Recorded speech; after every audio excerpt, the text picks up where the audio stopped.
ఒకటి ఫ్రాన్స్ కు చెందిన రఫేల్, మరొకటి చైనా తయారీ J-16. తొలిసారి ఈ రెండు ఫైటర్ జట్లు నేరుగా డాగ్ ఫైట్ తరహా యుద్ధ విన్యాసాల్లో తలపడ్డాయి. చైనా, ఈజిప్ట్ సంయుక్త సైనిక విన్యాసాల్లో జరిగిన ఈ అరుదైన డ్రిల్ పై భారత్ ప్రత్యేకంగా దృష్టి పెట్టింది. దీనికి ప్రధాన కారణం పాకిస్తాన్ వద్ద ఇప్పటికే చైనా తయారీ J-10Cలు ఉండటం, భవిష్యత్తులో పాక్ J-16లను కొనుగోలు చేసే ప్రయత్నాలు జరుగుతూ ఉండటమే. మరి ఈ డ్రిల్లో ఏం జరిగింది? రఫేల్ కు ఎదురుగా J-16 ఎలా పనిచేసింది? భారత్ ఎందుకు ఇంత ఆసక్తిగా గమనిస్తోంది? చైనా, ఈజిప్ట్ మధ్య జరుగుతోన్న ఈగల్స్ ఆఫ్ సివిలైజేషన్ సైనిక విన్యాసాలు ఇప్పుడు ప్రపంచ దేశాల దృష్టిని ఆకర్షిస్తున్నాయి. ఆగస్టు 22న ప్రారంభమైన ఈ డ్రిల్లో సోమవారం చైనా J-16 యుద్ధ విమానాలు, ఈజిప్టుకు చెందిన రఫేల్ ఫైటర్ జెట్లతో 1-to-1 ఎయిర్ కాంబాట్ విన్యాసాల్లో పాల్గొన్నాయి. అత్యంత వాస్తవిక యుద్ధ పరిస్థితులను తలపించేలా పైలట్లు పరస్పరం ఢీకొనే తరహాలో విన్యాసాలు చేశారు. ఈజిప్టుకు చెందిన MiG-29లు కూడా ఈ డ్రిల్లో పాల్గొన్నాయి. చైనా పీపుల్స్ లిబరేషన్ ఆర్మీ విడుదల చేసిన వీడియోలో ఒక రఫేల్ కు అత్యంత సమీపంగా J-16 విన్యాసాలు చేస్తోన్న దృశ్యాలు కనిపించాయి. చైనా J-16 నేరుగా రఫేల్ తో ఇలాంటి ఎయిర్ కాంబాట్ డ్రిల్లో పాల్గొనడం ఇదే తొలిసారి.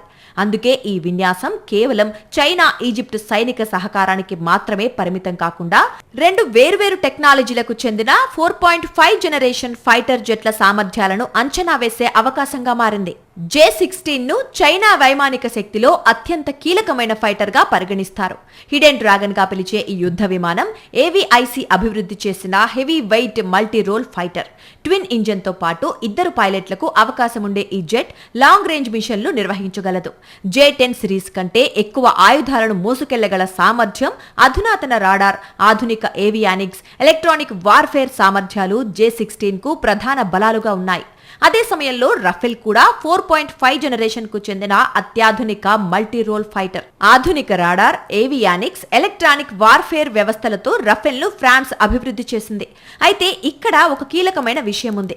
ఈజిప్ట్ వినియోగిస్తున్న రఫేల్ భారత వైమానిక దళం వద్ద ఉన్న రఫేల్ ఒకటే కానప్పటికీ భారత రఫేళ్లలో ఇండియా స్పెసిఫిక్ అప్గ్రేడ్లు, మార్పులు ఉన్నాయి. కాబట్టి ఈ డ్రిల్ ఫలితాలను నేరుగా భారత రఫేల్ సామర్థ్యాలకు వర్తింపచేయటం సరికాదు. చైనా వైమానిక నిపుణులు మాత్రం J-16, రఫేల్ రెండు ఒకే జనరేషన్ కు చెందిన విమానాలే అయినప్పటికీ మొత్తం కాంబాట్ సామర్థ్యాల విషయంలో చైనా J-16 మరింత సమగ్రంగా ఉండొచ్చని అంటున్నారు. అయితే ఇది చైనా వైపు నుంచి వచ్చిన అంచనా మాత్రమే. వాస్తవ యుద్ధంలో ఫైటర్ జెట్ సామర్థ్యాన్ని నిర్ణయించేది కేవలం విమానం మాత్రమే కాదు, పైలట్ శిక్షణ, ఆయుధ వ్యవస్థలు, radar, electronic warfare, data link, అవాక్స్ వంటి అనేక అంశాలు కీలకం. భారత్ ఎందుకు ఈ డ్రిల్ ను నిశితంగా గమనిస్తోంది అనేదే అసలు విషయం.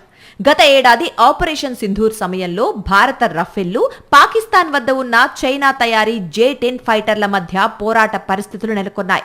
పాకిస్తాన్ ప్రస్తుతం J-10Cలతో పాటు చైనా, పాకిస్తాన్ సంయుక్తంగా అభివృద్ధి చేసిన JF-17 థండర్ ను కూడా వినియోగిస్తోంది. అంతేకాదు మరింత శక్తివంతమైన J-16ను కొనుగోలు చేయడంపై కూడా పాకిస్తాన్ ఆసక్తి చూపుతోంది. దీంతో ఈజిప్ట్ ఆకాశంలో రఫేల్ కు ఎదురుగా J-16 ఎలా పనిచేస్తుందన్నది భారత వైమానిక దళానికి కీలకమైన సమాచారంగా మారింది. ఇక చైనా, పాకిస్తాన్ సైనిక సహకారం కూడా ఈ డ్రిల్ ప్రాధాన్యతను మరింత పెంచుతోంది. ఆపరేషన్ సింధూర్ సమయంలో పాకిస్తాన్ కు చైనా సాంకేతిక సహకారం అందించిందని, అలాగే ఇస్లామాబాద్ కు రియల్ టైమ్ ఇంటెలిజెన్స్ ఇన్పుట్స్ ఇచ్చిందని ఈ ఏడాది చైనా తొలిసారి బహిరంగంగా అంగీకరించింది. అయితే ఆ సహకారం ఉన్నప్పటికీ పాకిస్తాన్ కు భారీ నష్టం తప్పలేదు. ఆపరేషన్ సింధూర్లో కనీసం 12 పాకిస్తాన్ సైనిక విమానాలు ధ్వంసం లేదా దెబ్బతిన్నాయని అప్పటి భారత వైమానిక దళాధిపతి AP సింగ్ తెలిపారు. వీటిలో అమెరికా తయారీ F-16లు, చైనా తయారీ JF-17లు కూడా ఉన్నాయి.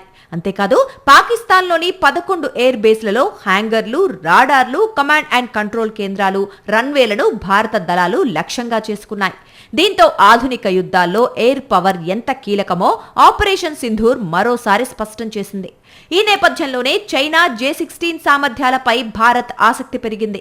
పాకిస్తాన్ భవిష్యత్తులో J-16ను తన వైమానిక దళంలోకి తీసుకొస్తే చైనా తయారీ మరింత శక్తివంతమైన ఫైటర్, ఎలక్ట్రానిక్ వార్ఫేర్ సామర్థ్యాలు పాక్ వైమానిక శక్తికి అదనమవుతాయి.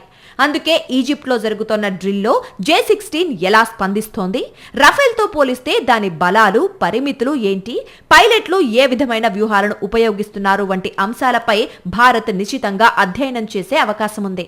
మొత్తానికి ఈజిప్ట్ ఆకాశంలో జరిగిన రఫేల్ J-16 డాగ్ ఫైట్ కేవలం 2 దేశాల సాధారణ సైనిక విన్యాసం మాత్రమే కాదు. చైనా వైమానిక శక్తి, పాకిస్తాన్తో పెరుగుతోన్న సైనిక బంధం, భవిష్యత్తులో పాక్ చేతుల్లోకి రావచ్చని భావిస్తోన్న J-16 ఇవన్నీ కలిపి ఈ డ్రిల్ కు వ్యూహాత్మక ప్రాధాన్యతను తీసుకొచ్చాయి. ఆపరేషన్ సింధూర్ తర్వాత చైనా యుద్ధ విమానాల సామర్థ్యాలను భారత్ మరింత నిశితంగా పరిశీలిస్తోన్న వేళ ఈజిప్ట్ ఆకాశంలో జరిగిన ఈ అరుదైన పోరాట విన్యాసం నుంచి ఎలాంటి పాఠాలు బయటపడతాయన్నది ఇప్పుడు ఆసక్తికరంగా మారింది.